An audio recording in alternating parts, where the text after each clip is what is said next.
Hello friends, welcome to our channel. Happy parenting happy life. எல்லோரும் எப்படி இருக்கீங்க? நல்லா இருக்கீங்களா? நாம் இன்றைக்கி ஒரு நல்ல தகவல் பார்க்க போகிறோம். அது என்னென்னு பார்த்தீங்கன்னா நாளைக்கு சூரிய கிரகணம் நிகழ இருக்குது. சரிங்களா? அக்டோபர் 14 சூரிய கிரகணம் நிகழ இருக்குது. நேரம் பார்த்திங்கன்னா இந்த டைம் பகலில் சூரிய கிரகணம் நடக்கலைங்க. எப்போவுமே வருஷம் பார்த்திங்கன்னா பகல் நேரத்தில் தான் சூரிய கிரகணம் நிகழும்.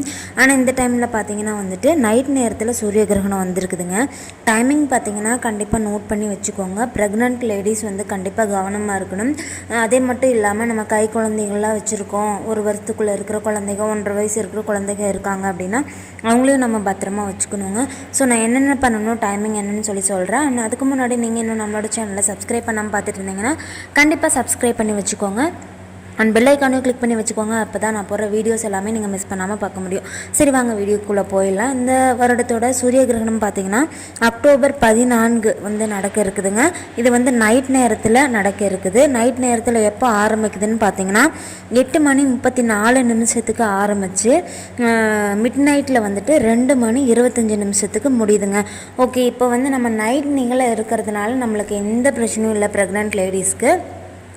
ஸோ நம்ம பகல் நேரமாக இருந்தால் கூட செக்கப் போகிற மாதிரி இருக்கும், ஏதாவது விசேஷம் அப்படி ஏதாவது வெளியில் போகிற மாதிரி இருக்கும். சரிங்களா? இந்த டைம் பகலில் நிகழாதனால நம்மளுக்கு எந்த பிரச்சனையும் இல்லை. நைட்டில் நம்ம தூங்க தான் போகிறோம். ஸோ நம்ம நிம்மதியாக தூங்கலாங்க, எந்த பிரச்சனையும் கிடையாது. ஆனால் அதுக்கு முன்னாடி நீங்கள் நைட் சாப்பிட்ற ஃபுட்டில் நீங்கள் கொஞ்சம் கவனமாக இருக்கணும். கண்டிப்பாக நீங்கள் பாத்ரூம் போகிறீங்க அப்படின்னா வெளியிலலாம் போக வேணாங்க. உள்ளுக்குள்ளேயே பாத்ரூம் போய்க்கோங்க. உங்களுக்கு உள்ள பாத்ரூம் இருக்குன்னா பாத்ரூம் போய்க்கோங்க. இல்லைன்னா ஏதாவது ஒரு பேஷன் மாதிரி பிடிச்சி வச்சுட்டு கூட நீங்கள் கிரகணம் முடிஞ்சதுக்கப்புறம் கொண்டு வெளியில் ஊற்றிக்கலாம், தப்பில்லை. ஆனால் கண்டிப்பாக ப்ரெக்னென்ட் லேடிஸ் மாசமாக இருக்கிற சமயத்தில் கிரகண நேரத்தில் கண்டிப்பாக நீங்கள் வெளியில் வரவே கூடாதுங்க. அந்த கதிர்வீச்சு நம்ம குழந்தைகளை பாதிக்கும். ஸோ நம்ம கண்டிப்பாக வரக்கூடாது. இது இந்தியாவில் பார்க்க முடியுமா அப்படின்னு பார்த்தீங்கன்னா இந்தியாவில் பார்க்க முடியாது அப்படிங்கிற மாதிரி தான் சொல்கிறாங்க.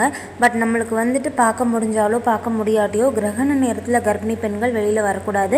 அந்த கதிர்வீச்சு மேலே பட்டுச்சு அப்படின்னா நம்ம குழந்தைகளுக்கு ஏதாவது ப்ராப்ளம் வரலாம் அப்படிங்கிற ஒரு நம்பிக்கை இருக்கிறதுனால நம்ம வராமல் இருக்கிறது நல்லது. சரிங்களா? ஓகே, நம்ம இப்போ என்ன மாதிரியான ஃபுட் நைட்டு எடுத்துக்கலாம் அப்படின்னு பார்த்தீங்கன்னா லைட் ஃபுட்டை எடுத்துக்கோங்க.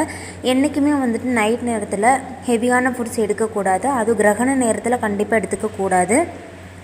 கண்டிப்பாக நான்வெஜ் சாப்பிடாதீங்க, கீரைகள் சாப்பிடாதீங்க, ஆயிலில் பொரிச்ச ஃபுட்டு எதுவுமே நீங்கள் எடுத்துக்க வேணாம்.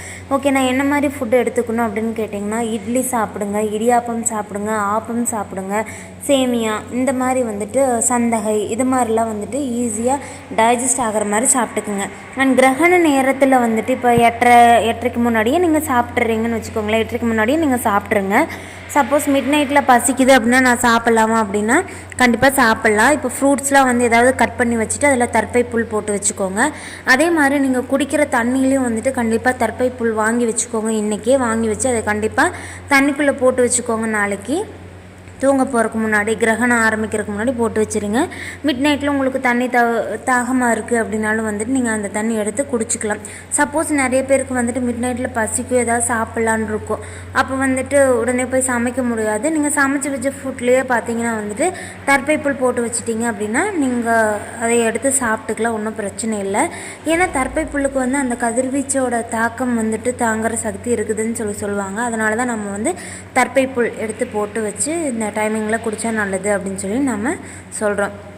அந்த அடுத்தது பார்த்திங்கன்னா அடுத்த நாள் காலையில் எழுந்திரிச்சிட்டு நீங்கள் வழக்கம் போல் வீட்டில் இருக்கிற பெரியவங்க துடைக்க சொல்லிவிட்டு நீங்கள் குளிச்சுட்டு சாமி கும்பிடுங்க. வீட்டிலையே இருக்கிற சாமி கும்பிடலாம், இல்லை பக்கத்தில் விநாயகர் இருக்கார் அப்படின்னு போய் விநாயகர் கும்பிட்டு வர்றது நல்லது.